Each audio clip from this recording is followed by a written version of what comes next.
It's time for the Spoony One! Wrestling Show! It's time for the Spoony One! Wrestling Show! I just want to let you know all the stuff that I could be doing instead of watching Impact. And it just hit me, like, just before I sat down to watch this. I've been putting it off for a little while. Not intentionally, actually. I was going to do it yesterday, and I got a migraine. My body is rebelling. So, I just want to run down a brief list of the stuff that I just realized. Just sitting in my chair, my computer's over there, just sitting in my chair realizing all the stuff I could do, and yet I choose to sit and watch Impact. So this is the before this. This is before Impact.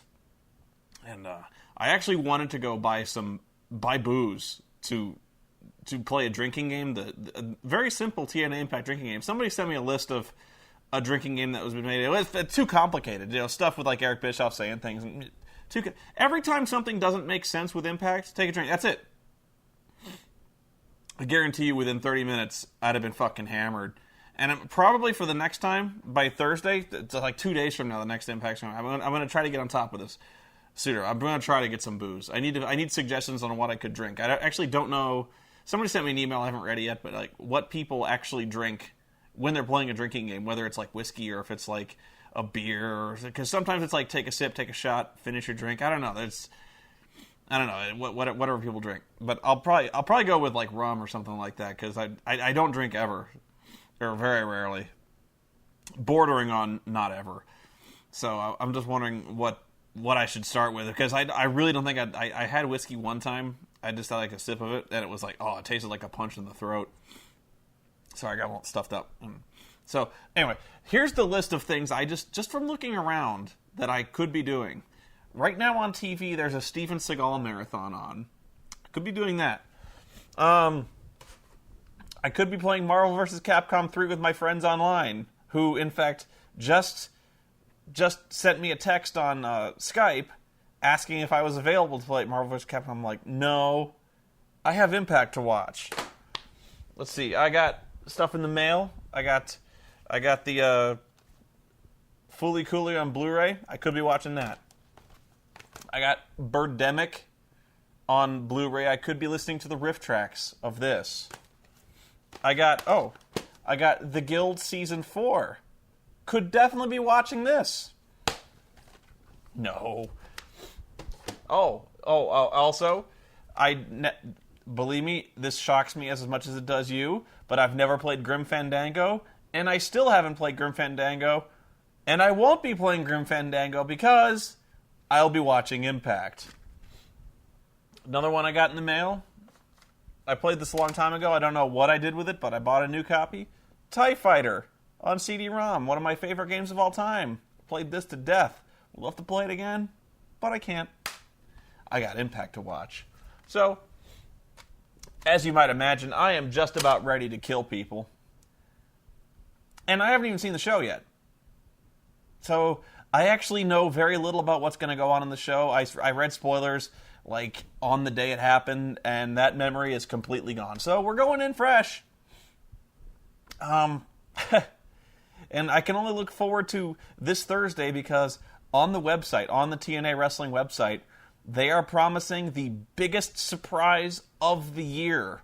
So I couldn't miss this Impact. I could not miss what was leading up to the biggest surprise of the year, because I have no doubt that whatever they have planned will easily surpass the shocking return of Triple H and The Undertaker, and leave in the dust the surprise announcing of The Rock as the host of WrestleMania.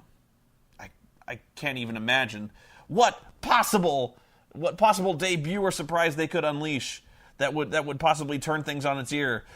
But I'm sure that Dixie has something in mind. I'm sure Vince Russo has been plotting for years on this one. So without further ado, I'll be back with my first impressions on TNA Impact of last week. I don't know, guys. It's hard for me to even get upset about this shit anymore. So they recap what happened at the pay-per-view, which I was only vaguely aware of. Because, goddamn, I'm not... I seriously, the pay-per-views, not happening. I cannot in good conscience throw money down for the pay-per-views. I can't even be arsed to fucking pirate the shit. Because that's my Dungeons and Dragons night, okay? That's my night. And I will not infect it with the... Okay, anyway. So, apparently, Kurt Angle lost his match for custody of his fucking children. By the way, would love to see that in court. Where, Your Honor, the two, our clients will stipulate custody of these children depending on the outcome of the wrestling match at Against All Odds. It's fine with me, let it be so stipulated. Oh, God. Yeah, we're actually watching we're watching a show that expects us to believe that custody of children can be decided on the outcome of a wrestling match. I simply leave that to you. Once again, TNA storytelling fails the 4-year-old test, where a 4-year-old would ask, "That can't really be the way the world works, can it?" And the parent would just be like, "No, sweetie. No, if a man challenged your daddy to a wrestling match, he would not, in fact, lose custody of his kids." So, Kurt loses the match, and as he's leaving the match, looks heartbroken. He's totally devastated he just lost this wrestling match. He's lost custody of his children, and he leaves his boots in the wrestling ring. Now, if you don't know what that means, usually when one leaves their wrestling boots in the middle of the ring, that signifies that one has retired. So, once again, we have a Kurt Angle retirement storyline, where Kurt has retired for the second time. And I will bet you anything, by the end of this show, we will at least have Kurt Angle announced for a match next week, even though he's retired. Or he will start a fist fight backstage. It's not possible that he's done wrestling. There's no way that anyone saw this and went had any other reaction other than, "Oh, really? Shit."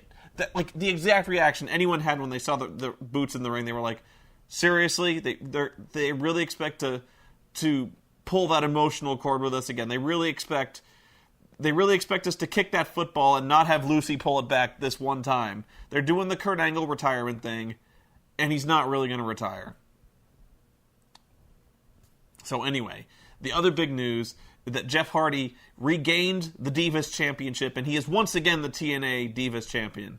So, Eric Bischoff and Immortal come to the ring. And by the way, Immortal is now one of the most underwhelming factions in wrestling history, consisting now of the Hardy Boys, Gunner and Murphy, and Rob Terry. Oh, they got Eric Bischoff and Hulk Hogan, but I'm counting the wrestlers here. So, Hardy's, Gunner and Murphy, and Rob Terry. Truly a force to be reckoned with. So they come out, and Bischoff, he says, "First, let's congratulate the new Divas champion," and Jeff holds his title up. He says, "But I got news. I gotta tell you, Jeff." He says, "I know we were going to give you 2 weeks off after your hard-fought ladder match, but the network called me up. And yeah, we're doing the network thing. We are actually ripping off an angle from ECW. I half expected fucking Cyrus to come out and explain the network's demands. In fact, that would have been a better way to go if they actually found Cyrus and brought him, I don't know. But yeah, we're doing the network now. When we have to refer to it as the network. Shit, I did the air quotes again, I'm sorry. The network.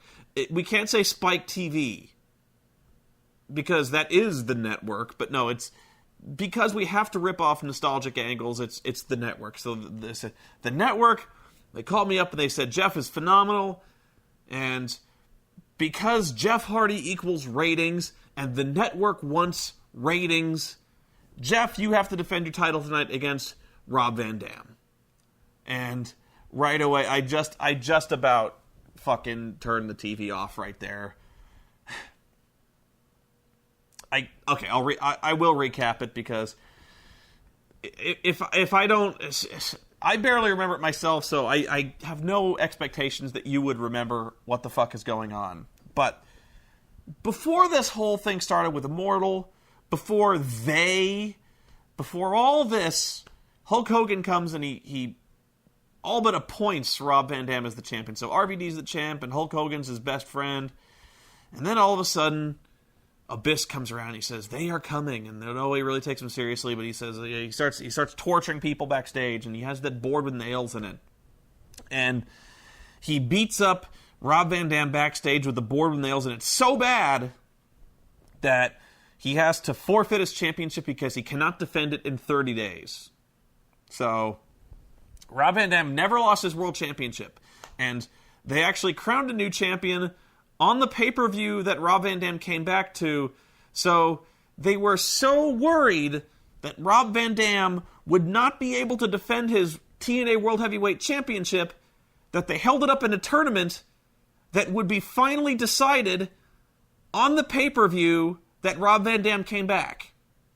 So Rob Van Dam never actually missed a title defense. Or never actually missed what would have been a scheduled title defense. No. So they actually crowned a new champion on the day Rob came back. Fuck. So, as if that wasn't bad enough, they actually started... you could kind of see where they were going with this, at least. They were like, Rob has this story where he's the uncrowned champion. He had to give up his title. He never lost it. And now there's a new champion, and the new champion is ducking him. Like, he can never get a title match against the champion who stole his title. So that's the big story is, finally we're going to get this match. The champion who never lost his title against the champion who stole his title. We're finally going to get this match. And now we get it with no advertising on TV, not at a pay-per-view, but it's a spontaneous thing. They announce it at the beginning of the show. Because the network wants ratings, we are giving away the champion who never lost his title against the current champion on TV with no prior build-up. You know how you might have gotten ratings, network? If you announced that next week you will see a World Heavyweight Championship match between Rob Van Dam and Jeff Hardy. That might have actually built some excitement. Do you know how many ratings you're going to pop between Rob Van Dam and Jeff Hardy with exactly 0 minutes build? 0. None. Because if you want ratings, you have to have something to advertise. You generate ratings by having something to advertise. Nobody is going to pick up the phone and say, hey, Sean, yeah, they're actually going to have the title match tonight even. No. So I just about fucking flipped my lid when they did that. They're giving it away. No build. I'm actually, I'm amazed they remembered that Rob was even still in the title picture. So, Jesus Christ. And so the whole time, by the way, they keep cutting away. Or not cutting, but they do like a picture-in-picture, like while Eric Bischoff is just prattling on and on and on, they pull back and they show Ric Flair getting out of an SUV because he's styling and profiling that sports utility vehicle, but whatever.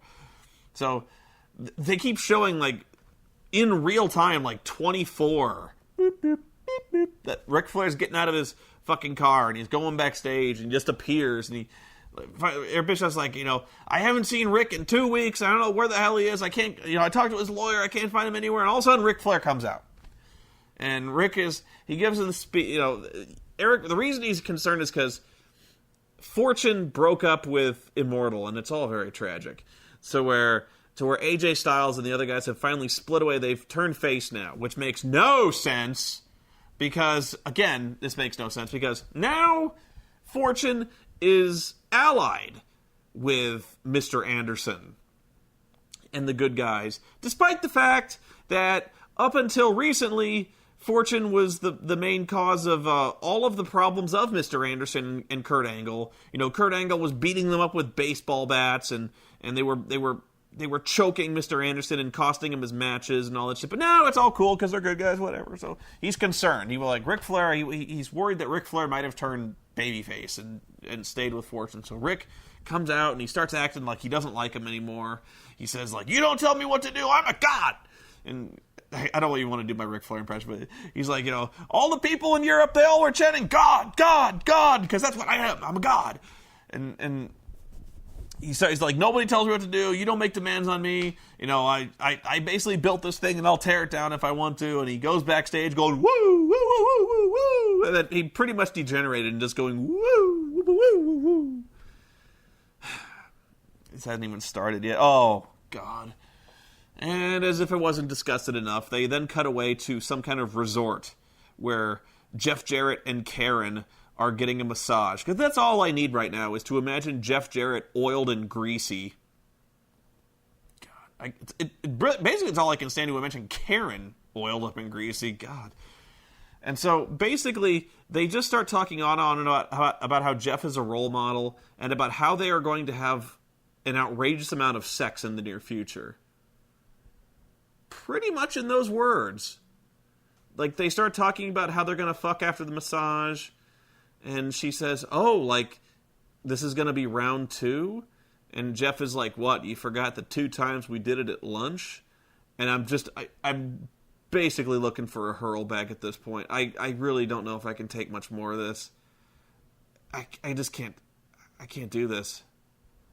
Gotta have more fun in the backwards storytelling land of TNA. We cut back immediately as Matt Hardy is being jumped by AJ Styles, and Mike Tenay very cheerfully informs us that must be because they have a match later on tonight. And I'm like, oh, that's why I should care. God, silly me. Sorry. So then we have Hernandez. Is it Hernandez? Yeah, Hernandez. He hooks up with Sarita and her, sister cousin Rosita, this much smaller woman. So they come out, and Hernandez comes out, and he's a bad guy now, despite the fact that he was a good guy when he left, but apparently going to Mexico made him evil. So he had this really sympathetic story where, Matt Morgan kicked him in the fucking head, and he was stretchered out, and he was concussed, and that's why he was out for so long. And so one would think that when Hernandez came back that, he might have a score to settle with Matt Morgan. Nope. He's just a bad guy now. He's with Immortal. And I think the way he joined Immortal was basically he was wandering around backstage, and Eric Bischoff asked him if he wanted to join, and Hernandez went, yeah. So that's all it takes. He's evil. So Douglas Williams comes down the ramp, and Hernandez jumps him from behind and kicks his ass, starts slamming his head into the stairs 3 or 4 times, throws him in the ring, and the ref very helpfully goes, ring the bell, starts the thing. So, Hernandez starts, choking him with his little towel he carries in his shorts, and he, the whole time, for 3 minutes, he's beating him up using the towel as a weapon, he's choking him with it, he's, kind of not fish hooking, but he's got it over his mouth, he's like that, and he's doing snapmares with the towel. The whole time the ref is just like, no, bad, you need to stop, because, again, it is impossible to get DQ'd in TNA.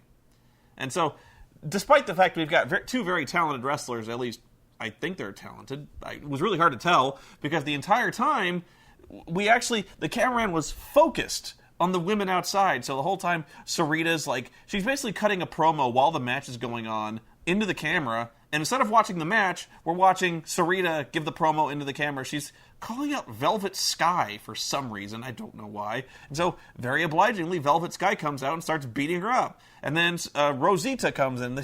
Basically, they start the obligatory TNA 5-minute knockouts brawl, which we watch instead of the match. But we see the end of the match, wherein fucking Hernandez, my God, he does this border toss on Douglas Williams. Looks like he just about fucking murdered the guy. That was one of the scariest fucking things I've seen all year. Wow. If I was management and I saw that shit, I would fire Hernandez on the spot. Oh my God. You can't do that to people, man. Man, the way he fucking hucked Douglas Williams across the ring right on the back of his fucking head. Wow. I can't even imagine what that... I guarantee you that took a year off his career if it didn't just fucking paralyze. I guess he's fine. I haven't seen any reports that Douglas Williams is hurt, he should be hurt. I'm glad he's not, but he should be taking a fall like that. Man, you should actually, like, if you want to, there's probably a video of it. That's like fucking Wide World of Sports. You know that agony defeat guy? The guy who comes up the fucking ski jump and like lands on his head? It's like that. Jesus Christ. So they go backstage. Hernandez wins, obviously. They go backstage and Bischoff's on the phone with the network. And so he tries to talk him out of the Jeff Hardy match, but they won't budge. So he says, "You sure? You sure?" "No, I know. You're all about the ratings." And Jeff Hardy, he brings in those ratings. Here, here's a spoiler. I will bet you any amount of money the ratings did not budge from where they normally are. In fact, I would wager they went down just from the were last week. In fact, I'm going to go check, and I'll bet you anything they either stayed right where they are or they went down. So whoever's in charge of the network is a fucking idiot. So if anyone's in charge of the network and they had any input as to the meaningful program of TNA, I've got a few suggestions they might make. And it doesn't involve putting Jeff Hardy in a title match. It involves pink slipping about 3/4 of the fucking management and roster. Anyway, more later. This segment was weird. They go to Pope in the ring, and he's got like this buffet table set up, and like these tiki heads are on the corner, and he's got a roast pig on the table, and Pope starts talking about how he's performing miracles, and he calls the pig, he's like, "This before you, Daddy, is a sloppy Joe." And he says, like a lion in the Serengeti, Daddy, I was on the hunt, and I hunted down the fattest and the weakest, and this is it before you. Didn't he lose that match? Like, as I recall reading from the spoilers, he tapped out immediately. Whatever. But he starts saying weird stuff. Like he's actually starting to go kind of like Ric Flair in his promos, where it doesn't really matter what he says, but he says it like he's really happy and excited about it. He starts like, what was it? He's like, Ronald Reagan believes in Pope, and Michael Jackson believes in Pope. Hang on a second, I got a text message. And that was Jesus, and Jesus believes in Pope too. I was like, what the fuck are you Ronald Reagan? What the fuck? So he says he's going to perform a miracle and feed all the people in the Impact Zone, but it's going to cost him $10 a piece. And then Samoa Joe's music hits. And then Pope is stunned that Samoa Joe would have a problem with what's going on in the ring here. He starts coming down, and Pope is like, "What? I don't understand this. Why is this angry Samoan coming after me after I called him a roast pig?" And by the way, he was so surprised, he was so frightened of Samoa Joe coming that as he was carving the knife and the music hit, he threw the knife down, which I think he would want the knife. I would think you'd want a knife when an angry 300-pound Samoan was bearing down on you, but whatever. But, like, he tries to flee the ring, and do you remember when I was talking about that guy who was hanging out with Joe, his cameraman, how I said, like, he was like Kato, where, like, his name is Okada, which is an anagram for, like, a Kato? He is literally Kato now. They call him Kato. There is an Asian man in a mask and a chauffeur's outfit, and he is fucking Kato. So Kato busts. Why is he with Kato? What the fuck? When did this start? Like, did Samoa Joe go to Craigslist or something, and he was like, I need a Asian manservant. And he needs to wear a mask. And, like, I'm going to call it... Did Spike TV get fucking kickbacks from the Green Hornet movie? Because, like, by all rights, Samoa Joe should be dressing like the Green Hornet. That's all I'm saying. It would be fair. He's hanging out with fucking Kato. So Kato kicks the Pope, and Joe puts him in the Muscle Buster, and fucking Muscle Busters him through the table and through the pig. And the pig, like, explodes. And I was stunned to find out that was a real pig because, like, Pope is covered in pork at this point. And, like, I couldn't believe it. That was a really good muscle buster, by the way. But, yeah, I still can't get over the fact he's hanging out with fucking Kato. He is Kato. So Robbie E's in the ring, and he wants his rematch with Kazarian for the X title because apparently he feels he was robbed somehow. He's like, I was preparing for 2 dudes, and I only got 1 dude, bro. And so the biggest news I think of Robbie E is they are about 90% to the point where his hair is exactly like Guile from Street Fighter 2. It's that close. It's not quite there yet. They need a little elevation, but I have no doubt as soon as he grows that another 2 inches, with the amount of gel that's holding that hair in place, they could, in fact, perfect the Guile. So Kaz comes out. He says, you send Cookie to the back, we'll have our title match. So Robbie's like, you're on, bro, and he whispers something to Cookie, and Cookie goes back, and they have a match. It was okay. It was really short. It was like 2 minutes. It wasn't a whole lot to it. And then Cookie comes down with like this enormous this big like silver lame purse. And she runs in the ring and just blatantly hits Kazarian in the stomach with it. And the referee disqualifies them. I don't think I've ever said that phrase in the history of this show. The referee disqualifies them, but he did it this time. I can't believe that he remembered how. But yeah, so they start beating up on Kaz, and Cookie starts beating up on Kaz. Like, she has him in the full mount and to start like slapping him back and forth. I'm like, what the fuck was in that purse? An anvil or something like that? So Miss Brooks comes down, and if you don't remember Miss Brooks, well, I don't blame you, but honestly, as soon as you saw her enormous breasts, you would, because is by far her most remarkable feature. So, like, Mrs. Brooks comes down, her breasts leading the way, and I tell you, this was a wonder of physics to behold, as Mrs. Brooks jogged down the ramp and her breasts were flopping every which way. It was a wonder she didn't knock herself out on her own boobs. Honestly, it was really a sight to behold, because Mrs. Brooks and her breasts are 2 different entities and should be referred to them as such. But yeah, she hits the ring and pulls Cookie away, and they're like, I guess we haven't seen the last of this. And so this was, like I said, it wasn't a bad match, but it really horrifies me to think that this is actually building towards a match between Miss Brooks and Cookie. Oh my God. Ric Flair goes back and meets with Fortune, and Ric Flair is so over the top happy to see them and is buddy-buddy with them.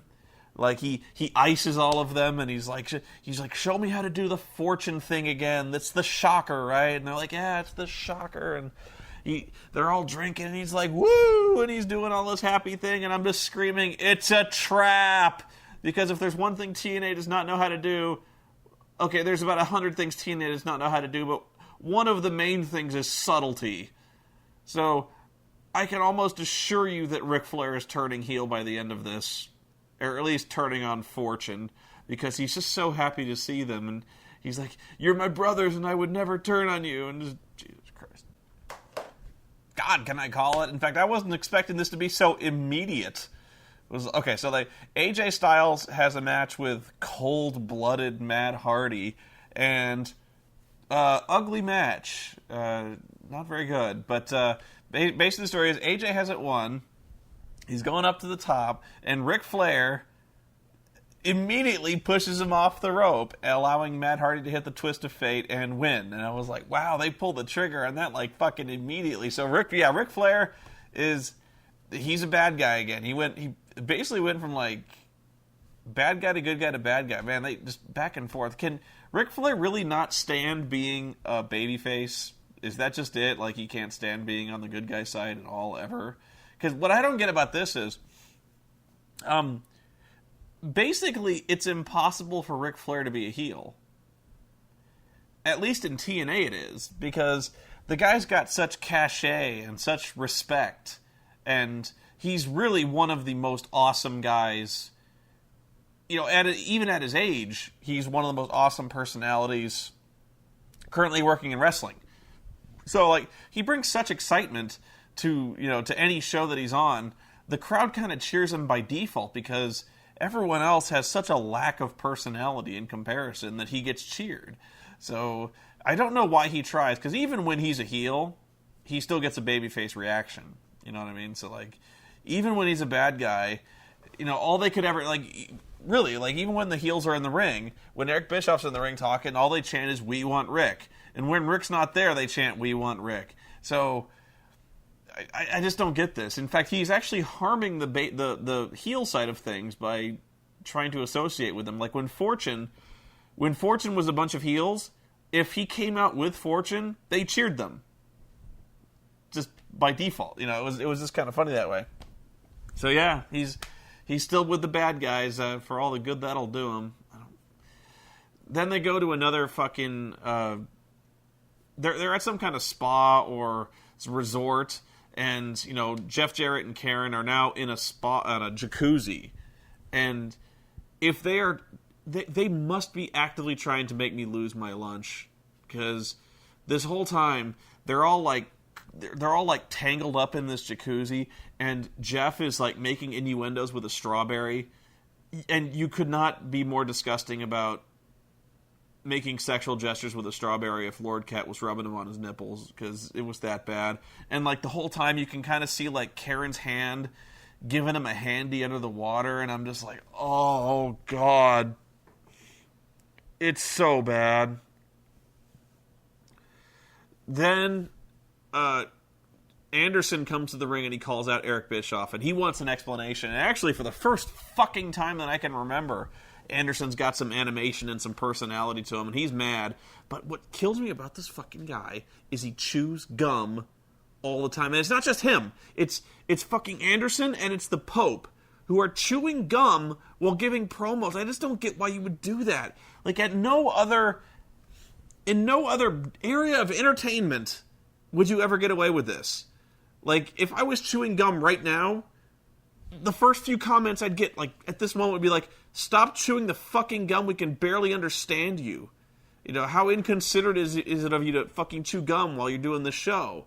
That's why I don't do that. I don't really like gum, but I don't chew, like, but, yeah, Anderson gets in the fucking ring, and he's like, "So tell me something. Why do I not get a championship match? Why?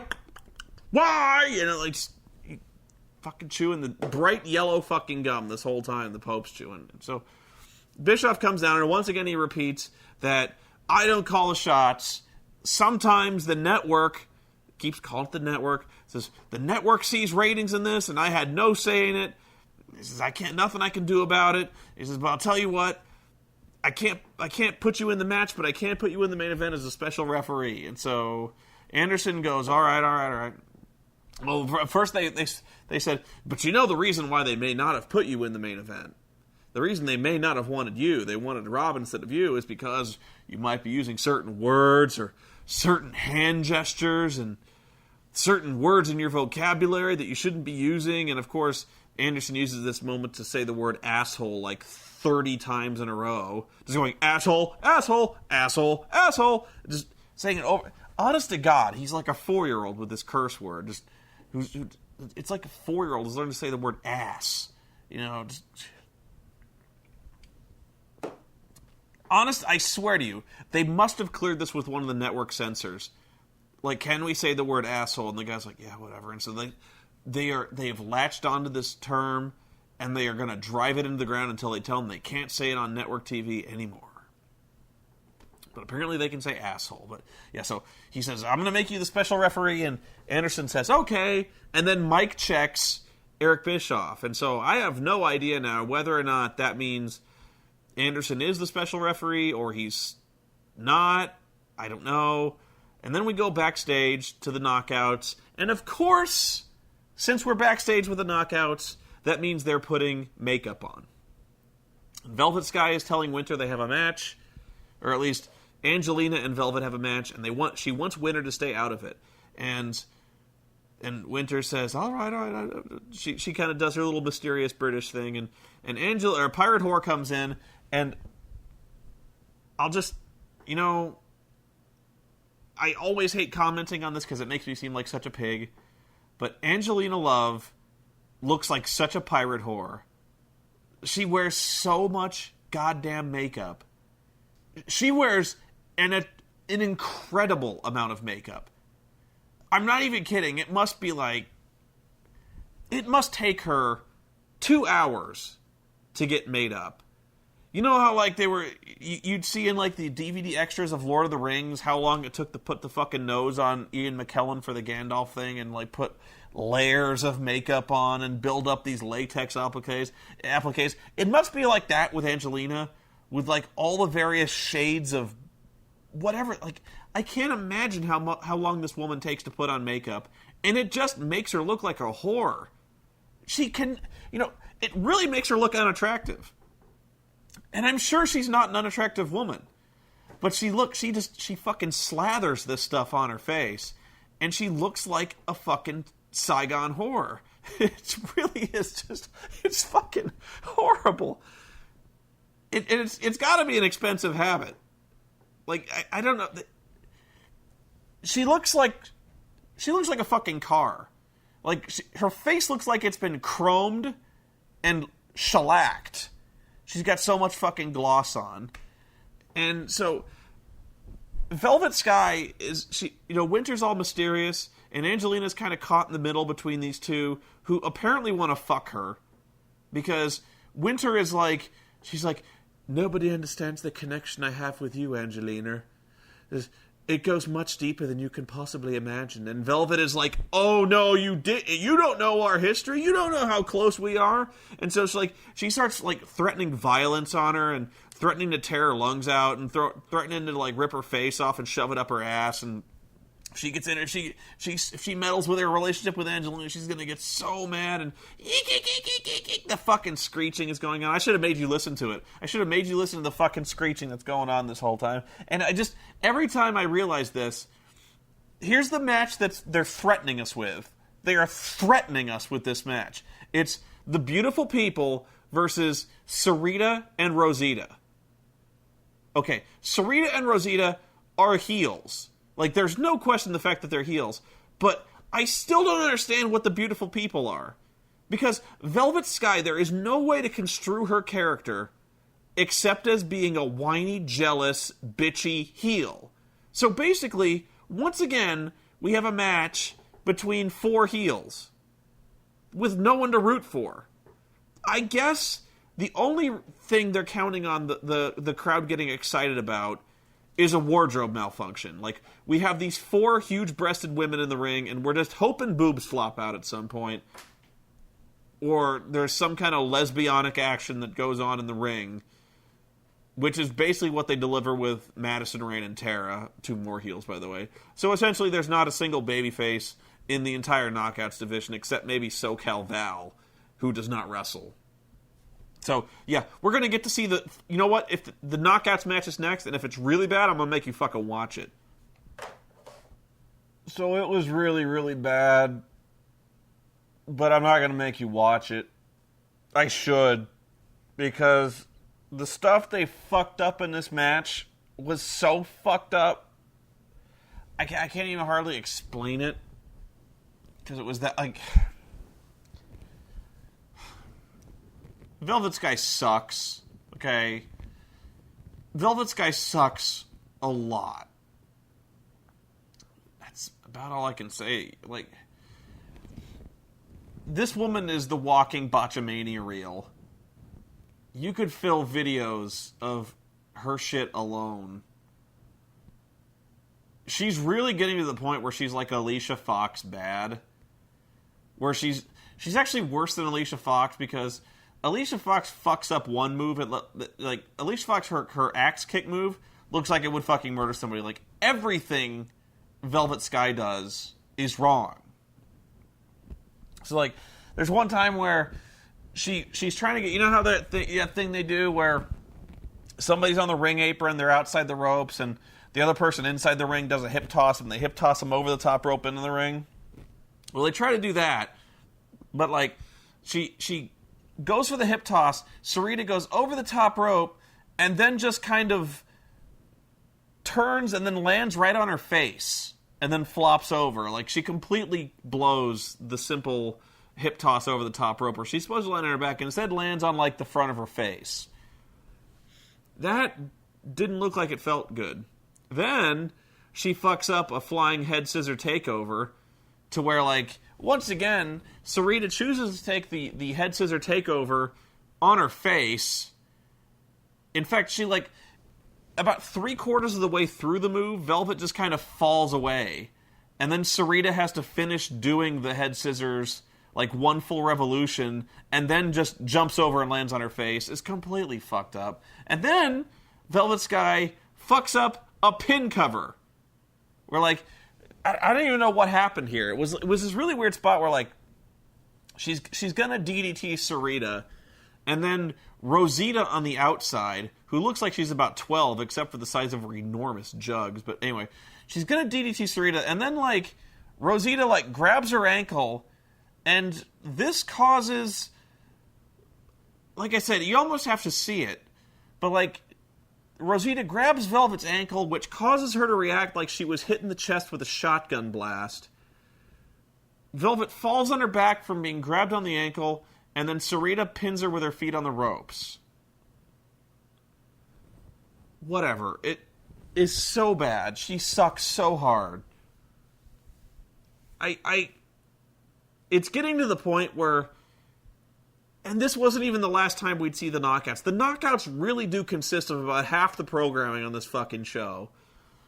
My life would be so much simpler if I just henceforth stopped talking about the knockouts. But, God. So, Velvet Sky then gets the microphone, and that's never a good sign. Because that means we have to hear them talk. And if there's one thing I certainly don't tune in to see this show, it's to hear the knockouts talk. So Velvet gets the microphone, and she says she's sick of this. She says, I believe you, you're sick of this. I'm sick of this shit. So she's like, Sarita, every time we get in the ring together, I've had you beat, and the only reason you keep beating me is because you cheat. And I'm like, no. The bad guys cheat? How long have you been in this business, babe? And she's like, if it were straight up, you'd never beat me. So, you know what? We're going to settle this once and for all. I laugh. She's like, once and for all, we're going to settle this. No outside interference. No shenanigans. No cheating. So, Sarita starts laughing. She's like, oh, okay, but why don't we up the ante? Because if you want me in the ring again, you gotta raise the stakes. You gotta put up your career. You gotta put your career on the line if you want to wrestle me one more time. And Velvet's like, you're on. Let's do this. So apparently for next week, we've got a match between Sarita and Velvet Sky. Oh, joy. We've got this match, and the stipulations are no cheating, no outside interference, and if Velvet loses, she has to retire. So not only are we doing another retirement match that won't mean shit, whether or not Velvet wins, do you really believe she's going to retire? Like, even if she loses, do you think Velvet's done? Fuck you. So, like, but this match is no shenanigans. Seriously, the stipulations of this match are no shenanigans. No outside interference, no shenanigans, and no cheating. Which apparently says to me that every other match in TNA allows for shenanigans. If only they stipulated at the beginning of the match, no shenanigans, we'd have a lot cleaner wrestling organization. That's all I'm saying. We'd have Ring of Honor if we had no shenanigans in wrestling. So I probably will never get in the ring, but, you know, just because of my general state of health, it just wouldn't be advisable for me to get in the ring. But if I do, if Matthew of Botchamania and I ever manage to get in the ring together, I am going to stipulate ahead of time, no shenanigans, no cheating. Because I will not abide shenanigans in my match. No, sir. Every other match in TNA, those can have shenanigans. In fact, I'm pretty sure in the upcoming match we're going to have between Rob and Jeff Hardy, there's going to be shenanigans at foot. But only if Rob Van Dam had stipulated from the beginning, no shenanigans. I'm sorry, that just kills me. So now we have this other thing where, once again, we're covering the Jeff Jarrett and Karen ongoing date in Orlando. So they're in a limousine, and Jeff is like, this has been a great night. It's been a great day. All day we've been enjoying ourselves. And, of course, Karen Angle has to turn this into a sexual innuendo. She's like, we haven't even started enjoying ourselves. And I'm like... And Jeff's like, no. We have dinner, my sweet. He says, I've ordered all your favorite things. And she goes, ooh, I think I know where we're going. And Jeff's like, no, you don't. And Karen's like, oh, I think I did. Jeff's like, no, you don't. I got the finest fish. We're going to have crab meat cocktails. It's going to be great. Got all this stuff ready for you. And then we're going to have dessert. And, of course, Karen is like, I've got my own dessert in mind. It involves penis. Like, she might as well have just said that. So, like, seriously, like, every fucking thing that Karen Angle is saying, she's turning it into reminding us that in the near future, they're going to have loud, filthy sex. And if there's one thing I never need to think about ever again in my life, it's Jeff Jarrett, naked, sweaty, and thrusting. Certainly not with Karen Angle's voice screaming in ecstasy in that horrible sound she's got like a rusty gate squealing to a halt. She sounds like, you know what? Seriously, if you want to have the sound effects to Dead Space 3, okay, let me put it this way. If you want to replicate the experience of Karen Jarrett's voice, simply listen to someone playing Dead Space. And you get to hear this later on soon enough. So then we go, immediately after we see this clip, they're in a limo and they're like, we're going to go have dinner. We see Kurt Angle walking around in the parking lot. And of course, he's not retired. But he's like, some journalist, the video camera guy, finds Kurt in the parking lot and he goes, Kurt, where are you going? And Kurt goes, where do you think I'm going? I'm gonna meet Jeff Jarrett for dinner. And he gets in his car and he drives away. Okay, now this goes to commercial, and my immediate thought upon seeing this is, okay, how the fuck does Kurt Angle know where they're having dinner? Really? Like, how does he know where they actually made it a point not to say where Jeff Jarrett is bringing Karen to dinner. They specifically said, like, that's even the whole reason I brought it up was like Karen says, I think I know where we're going, and Jeff goes, no, you don't. So like apparently Kurt is psychic and knows where this dinner is going to take place, and he drives there immediately. Now, then we go to commercial. When we come back, a few things happen. In fact, so fast I can barely process them. AJ Styles is super mad backstage. He's like, Ric Flair, I've been here for 9 years.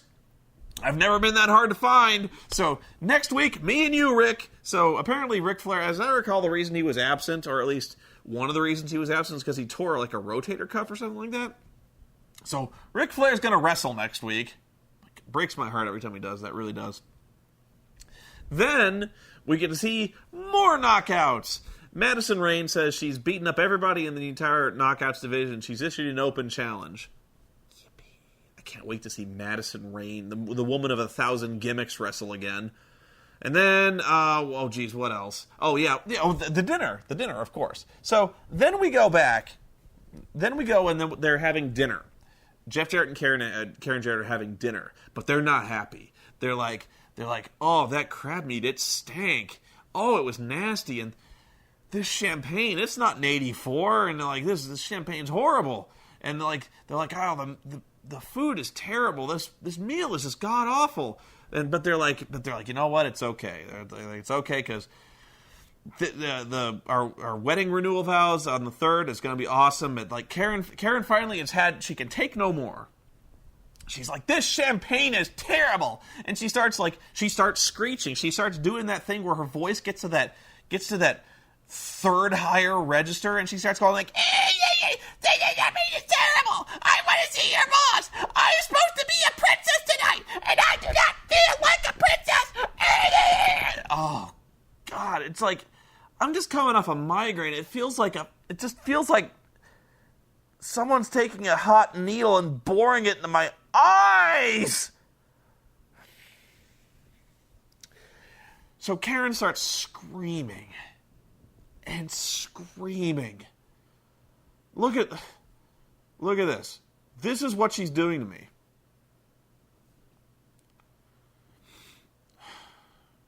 Okay.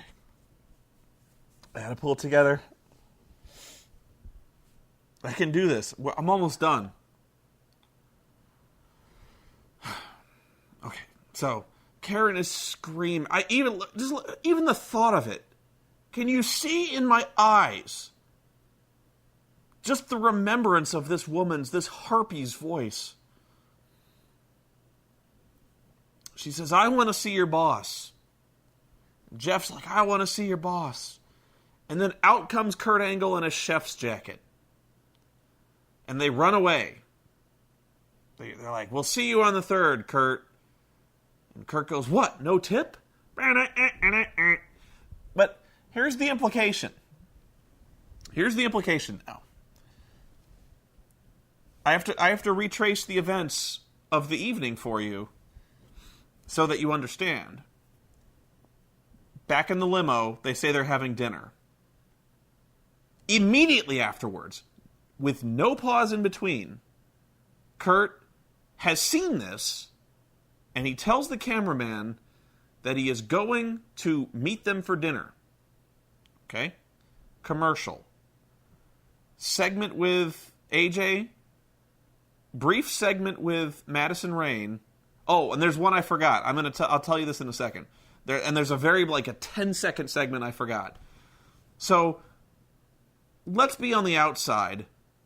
5 minutes pass between Kurt said he would join them for dinner at a location he did not know where it would be because they never said. So Kurt not only found out where they were having dinner, but went into the kitchen, somehow either coerced, intimidated, or paid off the kitchen staff to allow him in the kitchen, did something to their food. I'm guessing he rubbed it on his taint and pissed in the champagne. Whatever. He made them a stinky meal as revenge for losing custody of his children.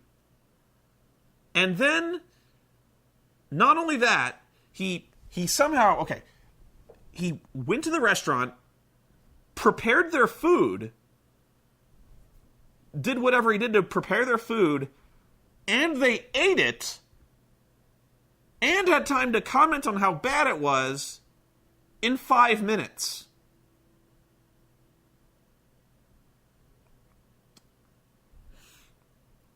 This show can seriously eat my cock.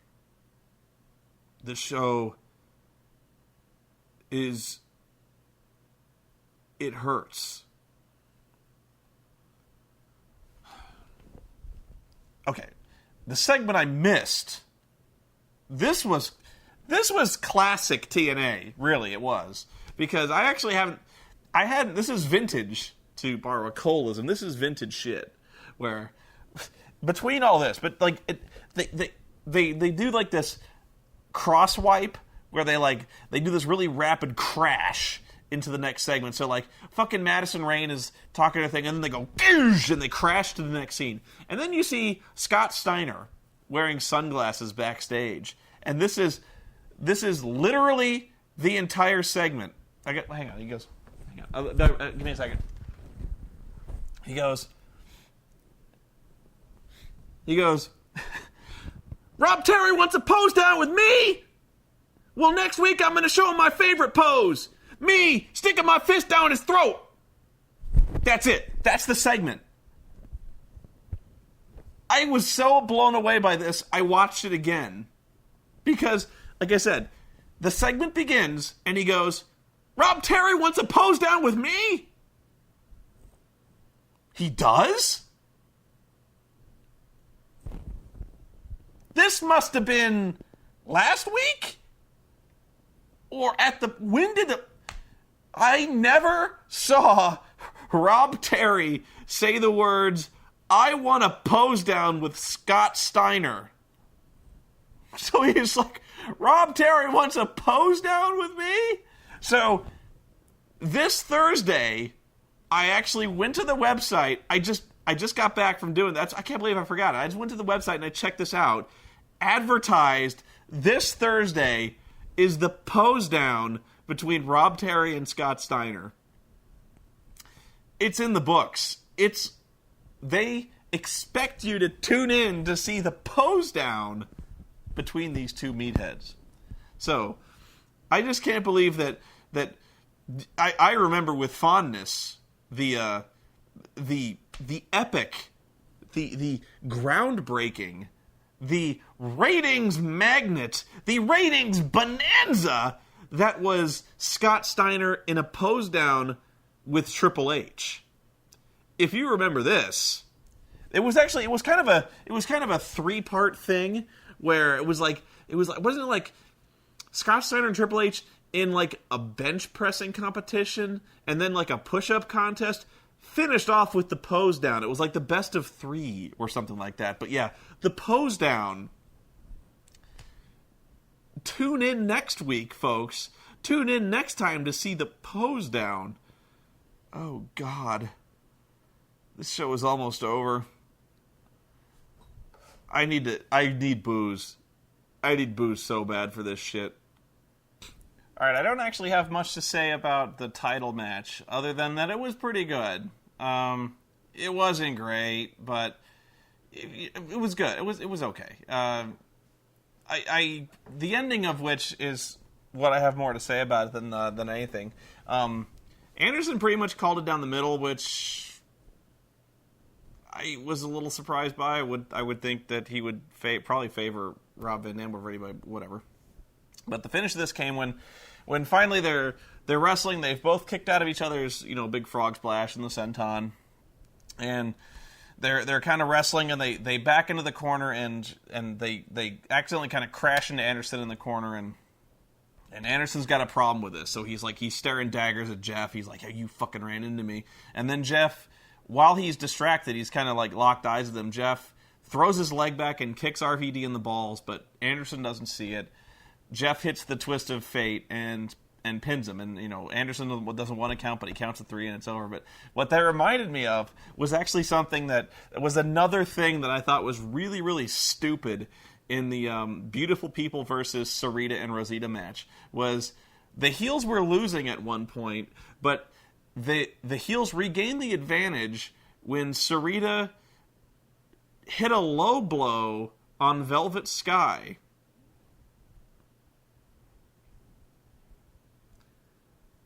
That's one of those moments in wrestling that makes one kind of pause, where you're like, did they really do that? Yeah, they did that. And like I said, I'm not contesting like if you kicked a woman between the legs, whether or not it would hurt. I have no doubt it would hurt as much as if you kicked someone anywhere. But the fact that they sold this low blow like it was some extraordinary means of reversing the tides of the match. That's the sort of thing, like if you kicked a man, if you did a low blow on a man, that would change the entire pace of the match. You would regain the advantage this way, because that's a sensitive area for a man to get hit in. But like just for a low blow to land on a woman, she'd be like, "Ow! Why did you do that?" Like that. It would be like a kick in the. I don't know. That was just.